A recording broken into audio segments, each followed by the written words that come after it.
In the golden hue of a setting sun, deep within the ancient forests of northern India, a man named Arvind walked along a narrow, winding path. His back was bent slightly under the weight of a large bag he carried. Inside it, his hopes, his fears, and a precious offering, a carefully wrapped piece of meat. Arvind wasn't just wandering. He was on a quest. For years, he had battled an illness that no healer in his village could cure. Hope, that delicate flame inside him, was flickering, but not yet extinguished. Stories of a legendary shaman had reached his ears. A wise sage said to possess powers strong enough to heal even the deepest wounds of the heart and body. The journey was long and lonely. The forest was dense, alive with the murmurs of unseen creatures and the rustling of ancient trees.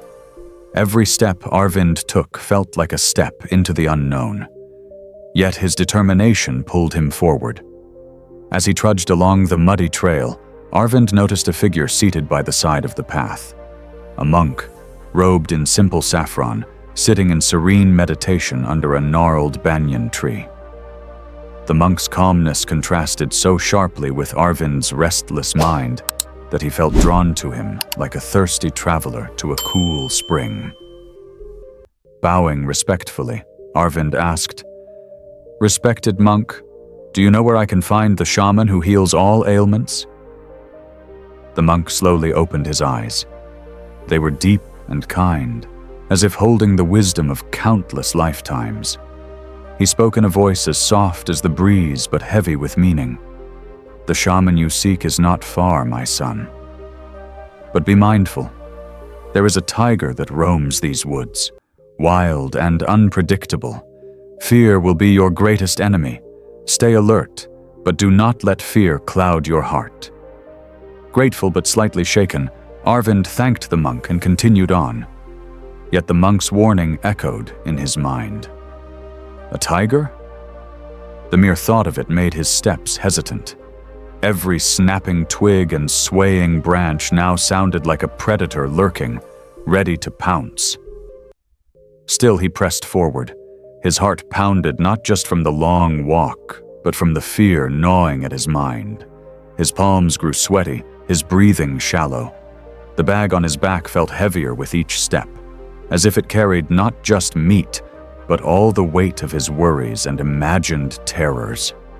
Hours later, as twilight deepened and shadows thickened into walls of blackness, Arvind saw a small clearing bathed in the soft glow of firelight. There, standing by a fire, was the shaman himself, a slender old man with silver hair flowing like a river and eyes that twinkled like stars. The shaman welcomed Arvind warmly, inviting him to sit by the fire. For the first time in days, Arvind felt a glimmer of safety. He placed the bag beside him, ready to present his offering once the healing would begin. Little did he know that the real test of his journey hadn't even started yet. Arvind sat close to the fire, feeling its warmth seep into his bones after the long, cold trek through the forest. The shaman, whose face was wrinkled with years but radiant with inner peace, began preparing the healing ritual. Herbs crackled in the flames, sending up fragrant smoke that curled and danced in the night air. As Arvind watched, mesmerized by the ancient rites, a sudden sound shattered the calm. A low, rumbling growl. His heart skipped a beat. He turned his head slowly and froze. From the thick bushes, two piercing eyes stared at him. A tiger, magnificent and terrifying, emerging into the firelight. Arvind's blood turned to ice. His instincts screamed, "Run!" Without a second thought, he scrambled to his feet. In his panic, he knocked over the offering bag and bolted into the trees, tripping and stumbling over roots in his desperate flight. Behind him, he expected the thunder of paws, the searing pain of claws. But none came. He ran until his lungs burned and his legs gave out. Only then did he realize the tiger hadn't chased him. The forest returned to its ancient whispers. Gasping for air, Arvind crouched behind a large tree, his body trembling. His mind raced with thoughts of death, regret, shame. Why had he come at all? Why had he believed in silly stories about shamans and miracles? But just as despair gripped him, he heard soft footsteps approaching. It was the shaman. There was no anger in the old man's face, only kindness. He carried the empty bag in one hand. Gently, the shaman said, "You left this behind." Still panting, Arvind stammered, "The tiger!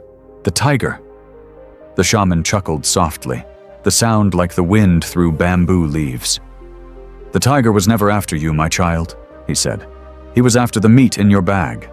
Nothing more." Arvind stared at him in disbelief. "In your fear, you thought your life was in danger. But you were wrong. It was not you he sought. It was what you carried." He paused, letting the words sink in.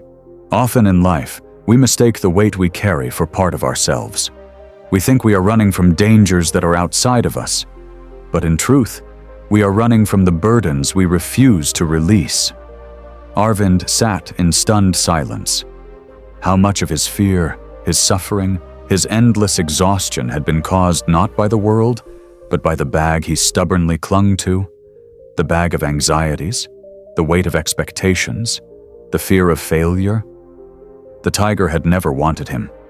It had wanted what he refused to let go. It was never about him. It was about what he carried. Arvind sat quietly as the shaman stirred the fire with a stick, sending golden sparks dancing into the night sky. "You must understand," the shaman spoke softly. "Most people carry burdens far heavier than they realize. They walk through life hunched over, not from the weight of the world, but from the weight they refuse to set down." The words struck deep into Arvind's heart. He thought of his journey here. The years spent chasing achievements to impress others, the constant fear of being left behind, the endless comparisons, the shame of failing. He had packed all of that into an invisible bag he dragged everywhere. Was it any wonder he was tired? Was it any surprise that fear had overwhelmed him when he thought the tiger was after him? The shaman added more herbs to the fire, and the smoke grew thicker, more fragrant. It seemed to cleanse the air and Arvind's mind with each swirl.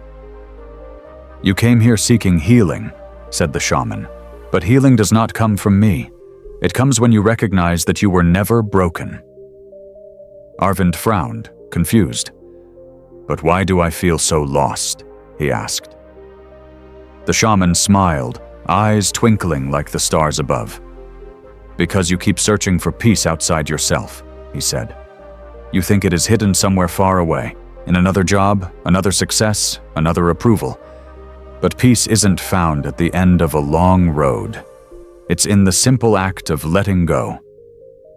He pointed at the empty bag Arvind had dropped earlier. "You carried this thinking it was precious," he said.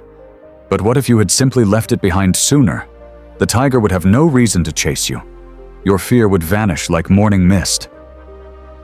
Arvind closed his eyes and let the meaning sink in. He realized now. It was never the tiger. It was never the world. It was himself, his fears, his attachments, that caused his suffering. Tears welled up in his eyes, not from sadness, but from a deep, releasing relief. For the first time in his life, he understood. He had the power to set down the bag whenever he chose. "But how do I let go?" Arvind whispered. The shaman's voice was gentle, but firm. "By seeing that you don't need to carry it anymore. By trusting that who you are, right now, is enough. You were always enough." A cool breeze rustled the trees, as if the forest itself nodded in agreement. That night, by the fire, Arvind didn't ask for magic spells or healing miracles. He sat, simply breathing, feeling the lightness of setting down invisible burdens he had carried for far too long. When the dawn painted the sky in soft pinks and oranges, Arvind rose.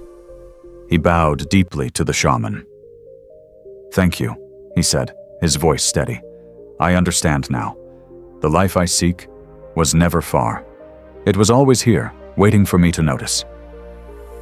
He turned towards the path home, lighter, freer, unafraid. And for the first time in years, Arvind walked not to chase something, not to escape something, but simply to live. That evening, when he returned to his small hut, the same one he had once found too humble, he didn't see poverty anymore. He saw shelter. He saw simplicity. He saw enough. He cooked a simple meal, ate mindfully, and before sleeping, he whispered a prayer, not of asking, but of thanks. "Thank you for the burdens I have put down. Thank you for the life I already have. Thank you for the journey that brought me back to myself." From that day forward, Arvind lived differently. He still worked hard, but no longer out of fear. He loved others, but without the chains of expectation. He faced difficulties, but with the calm courage of one who knew that nothing outside could truly harm the peace he had found within. And whenever fear crept near, whenever he felt the old pull of anxiety, he would smile quietly to himself and remember, the tiger was never chasing him. It was only chasing the bag he had long ago left behind.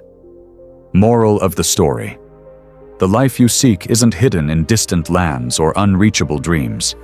It is found here and now. When you release fear, loosen your grip on what does not serve you, and trust that you are already enough.